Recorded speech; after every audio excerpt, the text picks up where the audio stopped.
Hey guys, just want to let you guys know this next video that we just shot is about color sanding, and it is a little longer than we normally do. So I want to say, if you guys want, get your popcorn, your beverages, sit back, take some notes, and enjoy this video that we have.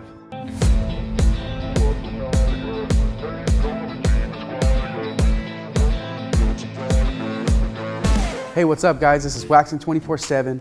I'm here to give you guys a deeper step into the paint with a little bit of the color sanding products that we have here. I just want to give you guys an insight. I know we get a lot of questions. A lot of people get curious. Hey, what is color sanding? A little bit different from detailing your normal, soap suds, stuff like that, But we are going to give you an introduction today and let you guys know the reasons why we would like to use color sanding, the tools to do the color sanding job, and everything you would need to know to get a color sanding job done. And the reasons why I would color sand a car would be something along the lines of if we were restoring the paint, or if maybe we have some texture, we have maybe even some orange peel, something along those lines. And for me, I don't like orange peel on every car, especially a custom car or a car that's just been painted. We want it to be nice and glass. And for that, there's a couple of sandpapers here, more than a few, that we would like to use to refine that paint and basically make it glass. A smooth surface. When I mean a smooth surface, we're not going to have mountains in the paint. We're going to have straight glass paint. That's kind of what I like to do. That's kind of what I like to see. The type of paint you don't want to color sand is paint that's pretty much has clear peeling off, heavy oxidation. That comes along the lines of knowing the oxidation is too bad. You know what I mean? Oxidation is dry, rotted paint. That's something we really don't want to color sand, and the reason for that, because it's dry. As soon as we put a sandpaper on there, it's going to cut through it really fast. Or nonetheless, it's going to burn right through the paint, and you're going to be at your base color. You're going to be beyond the clear. The tools that you would need is not that much. You don't need to go and buy a whole bunch of crazy stuff. There's simple tools that you would need. First off, a block, and this is just guessing that you don't have a machine and you're not going to do it by machine. You feel safer doing it this way. There's several methods you can get this accomplished. This is the first method I would suggest for somebody that's going to try it out. Get a block. You know what I mean? We can do this by hand. We have a Velcro hand holder that you could actually put this on. This Velcro hand holder comes in handy because these are actually backplating to here, and you're able to put your hand in there. So a lot of people don't like to use just their hand to color sand. They don't like to just use this, and the reason for that is you're going to see your hands as lines, and we don't want that. When we block a car, when we color sand, we want this surface to be exactly like this surface, inch by inch. Square inch has to be exactly like the one next to it. So if we're not going to use this hand Velcro holder, I would suggest you get this. This is actually our ceramic coat applicator pad, and I've come to always use my head usually when I'm out there, especially on the job, mobile detailing. You may not have that to color sand, but I use my head, and this is a soft block. Wrap it around, just like you would do any other block. And I would like to wrap this around and basically get to town on my car. Usually when I do it by hand, I'm doing it by wet, that's just the way I do it. But this is another version that someone at home can do. Someone that, entry level, hey, I'm gonna check out what they got going on over there. I'm gonna buy some products. This is the first step I would suggest. Get this block, sandpaper, and basically you put this on the car and you go to town. Our next option for somebody that nerdy knows that by hand and they got it down and they want to actually speed things up a little bit, and they got maybe they got a big job on them, and maybe they want to try something different. This is something I would like to try. I would like to let them know you can try this. This is something very simple. We actually have the interface pad. The interface pad, the reason why we put it on here, reason being, is the simple fact that the same block that we're going to use here is a soft block. So we put this interface pad, and it's the same thing. It has a little bit of cushion on there. We don't want to put it directly on the machine. It doesn't really work so well like that. And the reason why we don't want to put on the machine, for some people that don't know, is this Velcro here. If you put it on, especially this 3000 grit sandpaper, and you go to town on it, and 3000 is meaning the finest grit. The finest grit that you're going to want to use, and it takes off the least amount of paint when you color sand. So this 3000 grit, if you were to put it on here, it's cool, it sticks. The reason why it wouldn't work is because these little hairs that are on here, these Velcro hairs, they're pretty stiff. This paper is super thin, sort of like a piece of paper, and you put that on there and you're gonna get these pigtails. These pigtails, you're not gonna know where you're getting them from. They're actually gonna dig into your paint. This is why I wouldn't suggest you putting it on this hard pad, you know, just the regular backing plate. It's wise to get this interface pad made just specifically for this. Put it on here, attach it, and there you go. And also, one of the reasons why I actually use this machine out of the machines that we all have here, the reason for that is because coming to my research that I'm doing, I do a lot of color sanding in my own business and my own detailing. And you know, I use the 20 millimeter, the 21, the 15. The throws are just a little bit different from this throw, and it gives it a different, how would I say it, a different cut. Cutting is meaning when someone says, hey, you know, something about cutting paint. Cutting means that you're getting into the paint, you're getting these abrasives and you're pushing into it. This machine right here is something that is perfect. This is the 8 millimeter SV2. This one right here is a perfect throw. I'm able to get in some tight areas without worrying about my throw overlapping so much and actually hitting over a border. You know, and that's another thing too, is this machine right here allows me not to sit there on any type of surface too long because of the throw's short. So I'm able to pull it back in and I'm able to keep on going, keep on going. So I like this 8 millimeter throw. I think it would work better than a lot of the others. And not saying I think, I know for sure. And before you guys would even want to, you know, think about it, this is the machine I would suggest you guys getting for this type of job. Also, I know I have this interface pad onto a 5-inch backing plate, but the reason why I like using this, I don't use the 5, is there's a couple reasons. First of all, we only have these in a 6. And second of all is, if I use the 6, it gives me a different type of, it gives it a different type of balance. So when I'm color sanding, it's not color sanding to its full potential of actually throwing this and getting each corner on there.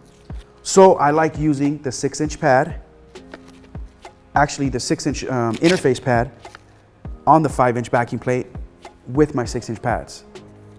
So, you know, if you get a little confused, just know that instead of buying the 5-inch pad, buy this 6-inch pad. It does justice, it does wonders. And also, guys, there's a few reasons why I don't use a rotary and I use the DA in place of that. Is the reason for is we are actually cutting with the machine. We're sanding paint with the machine. So at every corner, we want to kind of sort of be safe. We don't want to sit there and do too much. This is an extreme method. So it would be smart, you know, in my practice, I never used a rotary. And I'm just saying the rotary, I'm not saying not to use it, not to try it, but you are more than welcome to try the rotary with these pads. But I like using the DA. The DA is just a dual action. It doesn't burn up, it doesn't heat up as fast. And that's exactly why. And you know, and it's just being safe, you know what I mean? Especially if we're getting paid a certain amount of money for these cars, whether it's a custom cars, whatever it may be, any customer you have. We just want to make sure that we don't burn their paint. We want to make sure that they have, you know, glass paint and, you know, just refined, you know? So that's just the precaution that I like to take. Hopefully you guys would, you know what I mean, get into it and figure out, hey, you know, what's the best method for me? But in my opinion, I would say DA would be the best for this option of sanding. I want to show you guys the steps that I'm going to use and the reasons why we use these in sequence. But before that, I want to also let you guys know that these steps are available on the video for the headlight kit. There's a description on above. But for now, we're going to show you guys basically, this is a 1200 grit. We use the 1200 for a heavy grit, you know, removal of texture, you know, fine, heavy scratches, you know. And I like using a 1200, but I also like to refine it down by steps. If I'm gonna do a full correction and I'm gonna actually do a full color sand, these are the reasons and what I would use for that job to get complete, to make it a glass mirror finish. We use 1200, we go down to 1500, we go down to 2000, and then we end it with 3000. These sandpapers, I like to use only dry. I don't like to use wet. There's a couple reasons. We have a machine. We don't really want to hook up the machine while we're actually buffing with water. That would be kind of, you know, it's cool. I've done it before, but you know, just to be safe, on the safe side, we just don't do water with these first 3 steps, you know, that I like to use. So these first 3 steps will be a 1200 cut. I'd go over the whole car, you know, basically glazing every panel that I want nice and soft. I'm not putting too much pressure. I'm just putting, you know, the pad on top of the car, and I'm letting the machine and the paper do its work. After that's complete, I would like to step down on my 1500. My 1500 is gonna remove still some imperfections, but also it's gonna remove the 1200 scratches that we just entered in the car, into the paint. We're gonna try to remove those with a 1500. So every stroke that you did for the 1200, every panel that you hit with the 1200, you want to do the exact same thing with the 1500. You want to go over the exact same spot, the exact same time. You know, you don't want to go really, you know, over it. If you sat on this panel for 20 minutes, for 20 seconds, then go over the next, you know, go over that same spot with the next sandpaper for 20 seconds, you know, 20 minutes, whatever, however long you went. After the 1500 grit is complete, we like to step it down to 2000. And like I said, guys, this is all dry. We are not using no water at this point. This is just dry cut. We are stepping down to a 2000 grit. And now we're not only, we are removing the 1500, but now we're refining the paint. Now you start to see the paint polished out, sort of looking, you know, like you buffed the car out already, and it looks almost already done. You know, you see it really, it's chalky at this point, but it's almost glass. You're gonna look at your thing like, wow, there's a big difference. Okay, so that's the 3 steps with dry cutting. Dry cutting takes more paint off the car than wet does. Okay, now we're gonna get down to why we wet cut. The reason why we wet cut and we wet sand, reason for that, and we do, at this point, we eliminate the machine because now we're using water. We eliminate the machine, we don't use that no more. Now that's when we get the block. Whatever, you know, the little blocks we spoke about earlier, and these are the blocks that are gonna save us now. Reason for us not using this 3000 grit, like I said before, is because we don't want these adhesive pigtails or these little hairs inside of our paint. And what you'll know, and when you're sitting there in the paint, you'll start to see, if you do it the 3000 with this machine, you're gonna see pigtails. You're gonna see basically half C's back and forth. You're gonna see those inside your paint. They're not scratches, they're actually digging in to be, you know, pretty much scars. So I eliminate the machine at that point.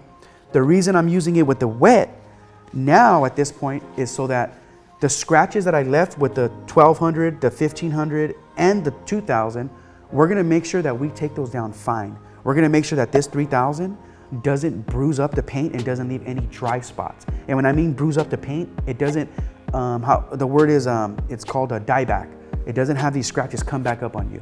So when we wet cut, we kind of eliminate all that. And this 3000 is gonna be your softest, your finest for the wet cut. And now that we showed you guys the differences on sandpapers, we wanna show you guys what the sandpaper could take off and what it will remove. We're gonna show you guys a couple techniques. We're gonna show you guys the do's and don'ts with sandpaper. On this particular car, we chose this to show you the durability of this sandpaper, the no clogging, and how long these sandpapers last in the heat, and then when you're actually in the moment of actually removing or correcting the paint, you know what I'm saying? Stuff like this on top of the roof, this is something that's a little more extensive. We are not gonna focus on this. We are gonna bring our eyes on correcting things like this. The heavy scarring, the heavy scratches that we have here. A lot of times buffing alone won't take these away. And that is why we resort to color sanding or sanding, dry sanding. In this matter, we will be dry sanding a little bit and a little bit of wet sanding to remove majority of the defects. Some of these defects are actually past the clear into the base coat. We won't really be able to remove those, but we are gonna show you the difference when you actually do correct them and show you how sandpaper works. And also, guys, if you guys at this time in this process, you guys have any questions and you guys have any comments, be sure to leave them. I would be happy to answer them at any time.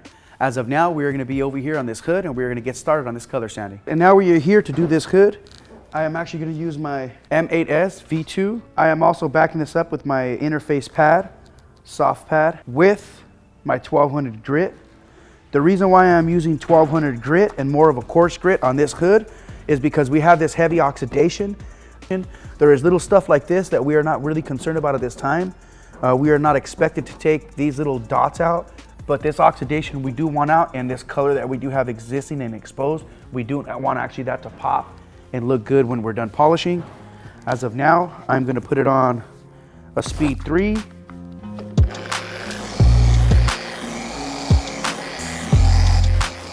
And the same way when we're buffing is the same way that we want to do it when we sand.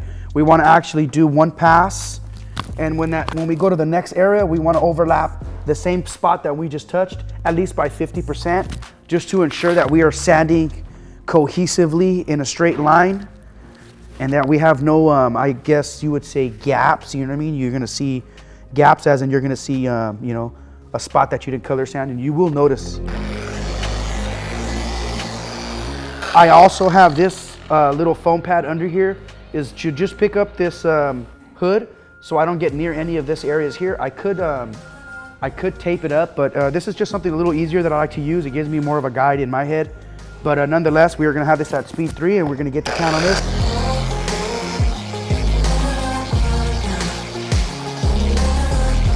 And when I do go my up and down motion, I also like to go in a crisscross afterwards, just to ensure that each pass I do with each grit is successfully hit. There's no gaps, there's no room for error when you go and you do it twice, you know? The only reason why I'm wiping this off is just to see where I'm at with the sanding. If you can see from there, you can still see that I actually have a lot of cloudy, and this is where you get to see the oxidation and what I like to call dry rotted paint. Dry rotted paint is basically dead paint. There's nothing you can do with it besides try to remove it and get it out of the way. It's just cloudy dead paint, that's all it is. On this, I'm not taking any texture. I'm not really worried. There's certain ends, even like this end and over here on the ends, they're all pretty in good shape. They just need to be, you know, I guess a little bit corrected. So I don't really want to spend too much time on this ends like this. But on the end, the spots that have this white cloudy, this is why I'm using such a harsh grit, is because I'm trying to get all that dead paint out of there. I don't want the dead paint in there. As soon as we go past that dead paint, we're gonna be into where we wanna get into the fresh paint. And now that's the paint that we wanna turn over and make shiny. So we're gonna go over it again. I am still using my 1200 grit sandpaper right here.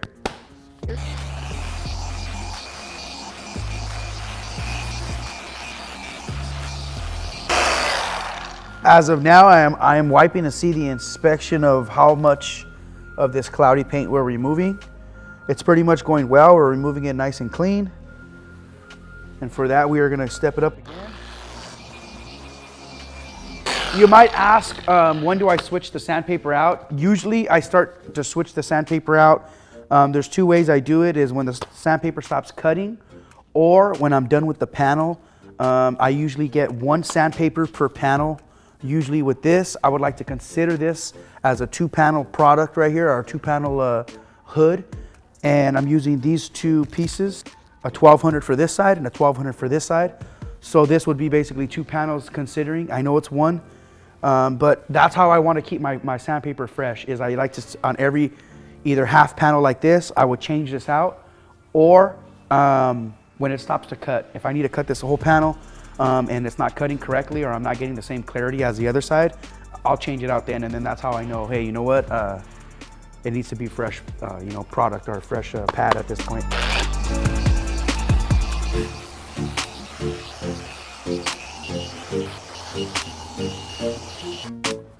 We are almost removed this cloudiness, but instead of sticking with this same 1200 grit, we are going to move on to our next stage, our next grit, to remove this. Our next grit that I choose would be this 2000 grit. We are going to also do this dry. 2000.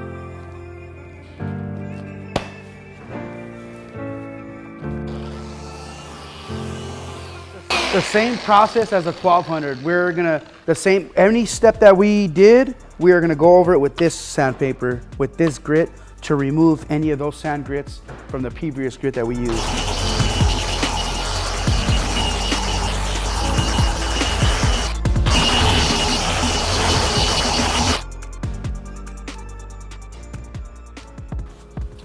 Now we'll remain to remove on to 2000 grit. The only reason why I'm not wearing a mask right now is because I am demonstrating exactly what I'm doing and I don't want to be muffled. But I do suggest you do wear a mask, because we are removing paint. And I don't think you'd want to be smelling any of this dry paint. I'm going to finish off with this 2000. And at this time, if you guys have any questions on some of the stuff that you have seen me do in regards of this paint, feel free to comment, ask a question. I'd be happy to answer it.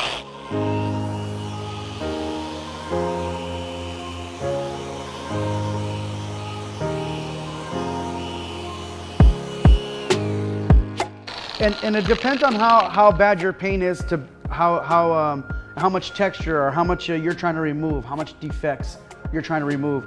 I'm here trying to sit here and take 95 to 100% and make it almost perfect. You know, so I'm taking that extra precautions and those extra steps to get it where it's at. You know, there's a lot of times where you could just go over this with some sandpaper, say, hey, I color sanded it. It's not gonna get the same results. That's why I like using the machine. Backed up with these sanding discs is because the results is just day and night compared to a hand. But you know, it's just the methods that we are showing you to improve your detailing or your color sanding.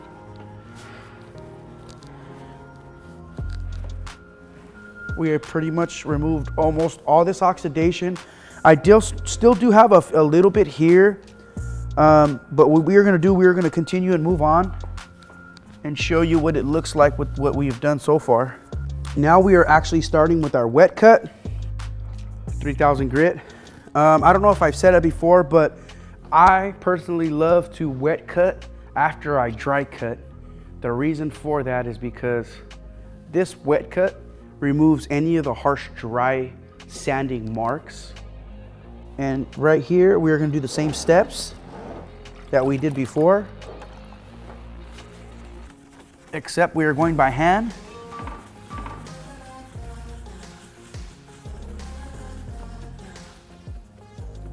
We are going by hand to ensure that I remove any of the dry sanding marks that we have done with all the grits that we have hit.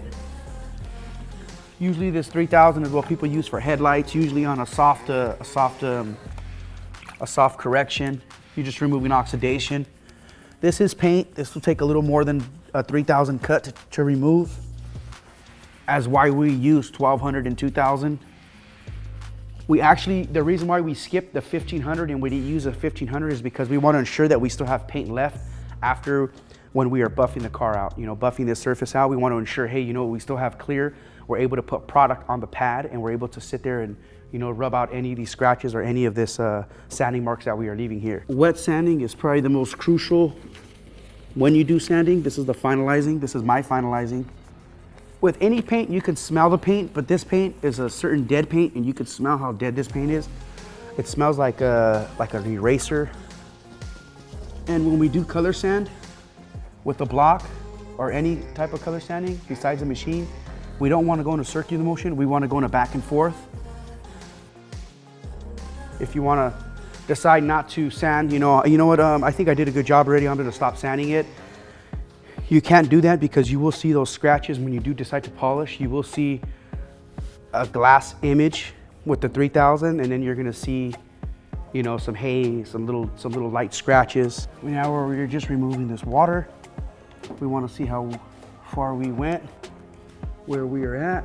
3000 cut will let you see everything that you did and you didn't do. It'll let you know if you need to go on or you need to redo. So the easiest thing to do when you color sand, dry sand, wet sand, is to just basically just run through your surface, you know, in one time. Don't leave it in sections too much. You leave it in sections, it doesn't really come out as good as if you did it all in one. The last sanding step is crucial, and the reason why is because we want to make sure that we sand out every grit that's not 3000. We want to sand it out, and you will see it when you do. Another little piece of advice, sanding, if and when your water decides to get cloudy, change it out. When I first started sanding, I used to use 1200 and then I went straight to buffing, and I used to worry like, oh man, how am I going to get these sand marks out?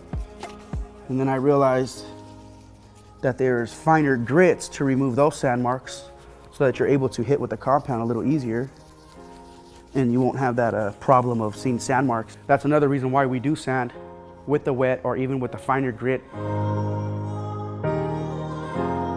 Okay, now basically from what I'm looking at, I'm pretty happy with the results that we have from color sanding, dry sanding this.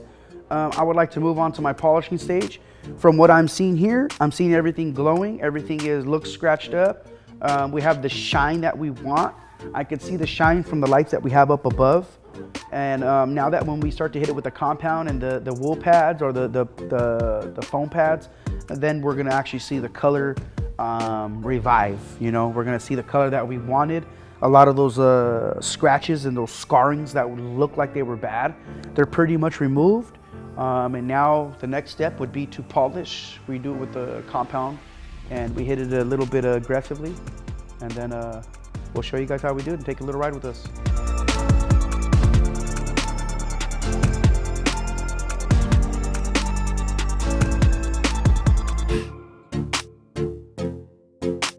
Okay, now we are at the last finalizing stage. We are wiping off the sealer on this, the polishing, and any other agents that we have. And as actually from right to left, you see the spots that we don't have nothing needed to be really corrected. It was just more color sanded. But a lot of our cloudiness and a lot of our stuff here, this is an option for you to re-hit, to re-sand. A lot of times for me, especially, is we were just taking off the oxidation and we wanted to revive the color. Some of this stuff here is still left minorly, but if something like this happened where you wanted to make sure this stuff is completely out like this side, we would correct this step and we would do the process again. And we would actually maybe use more of our heavy grits, maybe a couple more times, maybe our medium grits, 2000 grits, just to make sure that we actually get these out. But so far, this whole hood has been color sanded from 1200 grit, 2000 grit, and then to our last 3000 wet cut, and polished out, sealed, and this is the product that we have. Completely have our color back, restored to a certain bling. You don't see none of that cloudy no more. And this is something that is presentable now. So when you go out and you have your car looking shiny as one. Okay guys, now we're gonna move on to our headlights. We're gonna use the same methods that we use for this hood onto these headlights, and we're gonna show you the way we DA correct these. First, gonna tape off my light. The only reason why I'm taping off my light, due to the fact that I am gonna be near paint, I am gonna be using this machine. Paint and this plastic are two different things.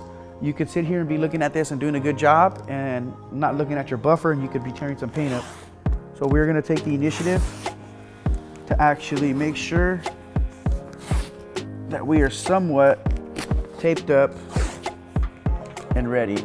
We are using 1200 grit, same process. And now anything that I'm not able to see, or actually not to see, but to touch with this polisher, the little ends like this, I will be doing by hand. I rip off this same pad and I just go over there with my hand and get into cracks and crevices. Headlight restoration kit. This is the one that we usually use. I'm using a different method, same products, just on a bigger scale and a bigger end. Just want to show you guys, this is the alternative if you're not going to use the method that I'm using now. We will be ripping off this 1200 grit, only because it is a headlight. There's still a lot of light left in this pad. So what we will be doing is we will be hitting these ends just with our hand. And this assures that we're not gonna have no defects after when we're onto the polishing stage. The same way you see a foggy headlight and it looks dead and yellow, that's the same way that you see oxidation most likely sometimes on cars. Usually it's cheaper material and it's cheaper, you know, to, how do you say, to fix it. Okay, now we are gonna move down. We're gonna use our 3000 grit sandpaper for this headlight to take out these 1200 grit sand marks. We are gonna move on to our wipe off stage. Want to wipe this headlight off and show you what the sandpaper, how clear this light looks without polishing it yet. That's how a light's supposed to look after it's sanded down. Pretty much clear, pretty solid. My next stage, I will be using the rotary machine. This is the correction compound that we will be using. This is to ensure that this pad and this compound will remove anything off this light.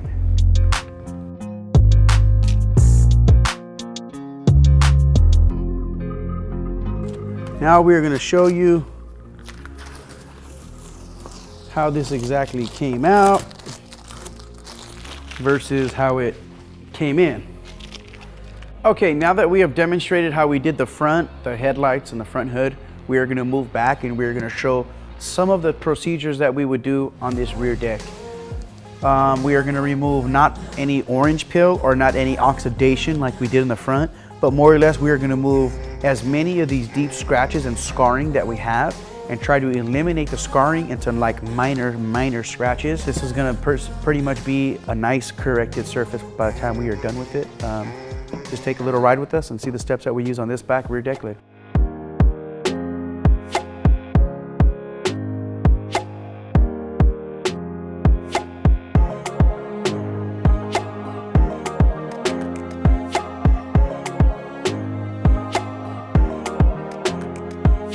Okay, now guys, that's basically the process on how you color sand and how you remove any type of severity, sort of like we had on this hood. Don't get me wrong, we have other stuff here and there's gonna be a lot of other stuff thrown at you guys inside the work field, especially like this top of this roof. These are things that are kind of out of our hands, but something that we had here, some of the oxidation and some of the scratching and swirling that we have here and the scarring, this is something that we are showing you guys, and this is how we removed it.